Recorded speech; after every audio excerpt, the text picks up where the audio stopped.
Hello, and welcome to Foundations for Algebra, Unit 2A, Lesson 6. Today's objective is scholars will identify equations that have different numbers of solutions. So the first question we need to think about is, what is a solution? What do I mean when I say solution? So a solution is a value for the variable that makes the equation true.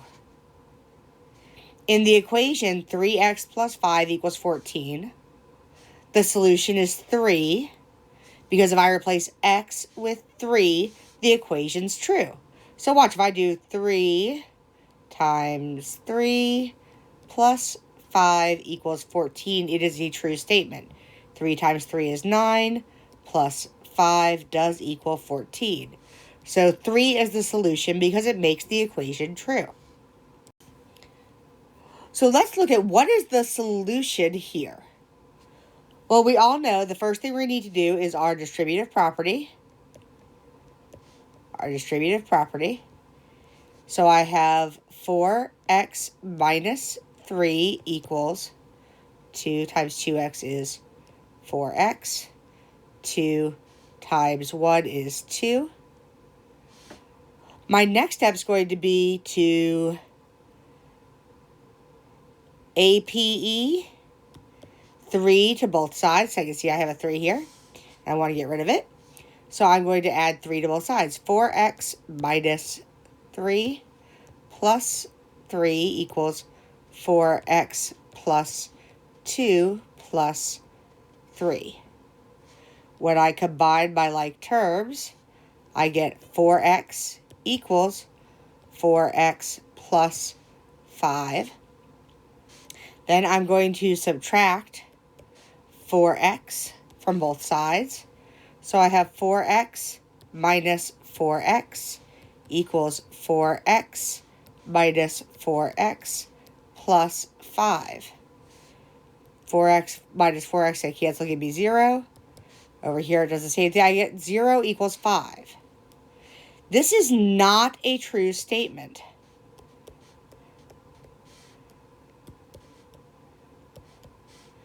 So because this is not a true statement, there is no solution. In fact, let me back a little bit. So, I write that in a different color. So there is no solution here. And it's because I'm left with an untrue statement. 0 does not equal 5. By the way, that line through the equal sign means does not equal. So because 0 does not equal 5, it is an untrue statement. Of course, I can check my math back further and make sure I didn't make a math error. But there's no solution to this. There is no number I can put in that would end up making this equation true. Well, let's try this one.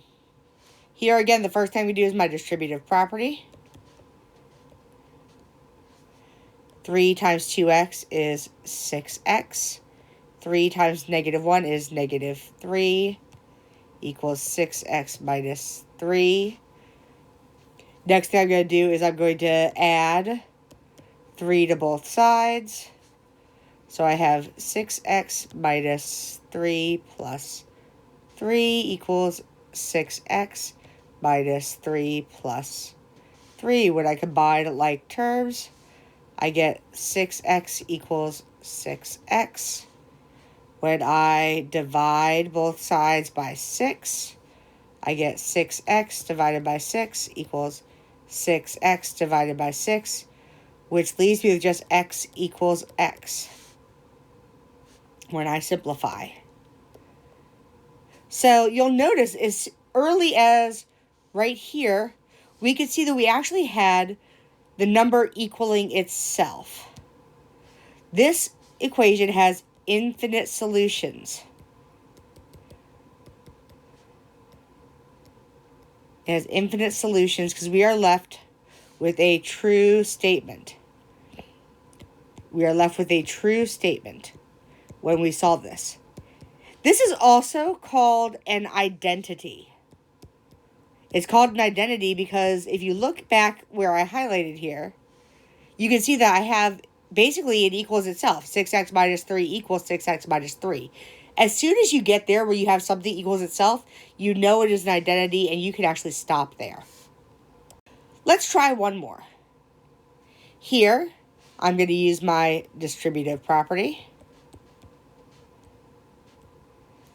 5 times negative 7, or negative x, is negative 5x.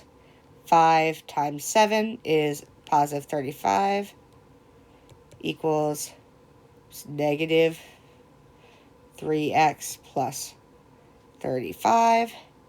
I'm going to add 3x to both sides.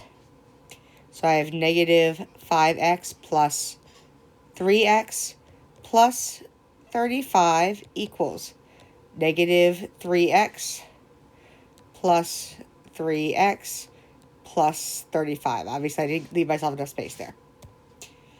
My next line is going to be negative 2x plus 35 equals 35 when I combine my like terms. Next, I'm going to subtract 35 from both sides.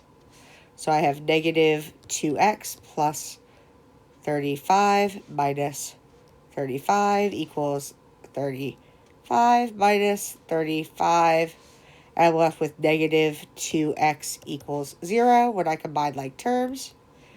Then I'm just going to divide both sides by negative 2. And that gives me x equals 0. This one has one solution. That solution is 0. Remember, 0 is a possible solution, so don't get mixed up with that. So, what are the options? The first option, the one you'll see the most frequently, is that there's one solution. There is one number that makes the equation true. That's whenever you get x equals a number, whatever number that is. Then there's the possibility that there are no solutions. Actually, do that in a different color. No solutions. There's no number that makes the equation true. So that you'll end up with something like 0 equals 10. 5 equals 3. These are untrue statements. They tell me that there's no solution.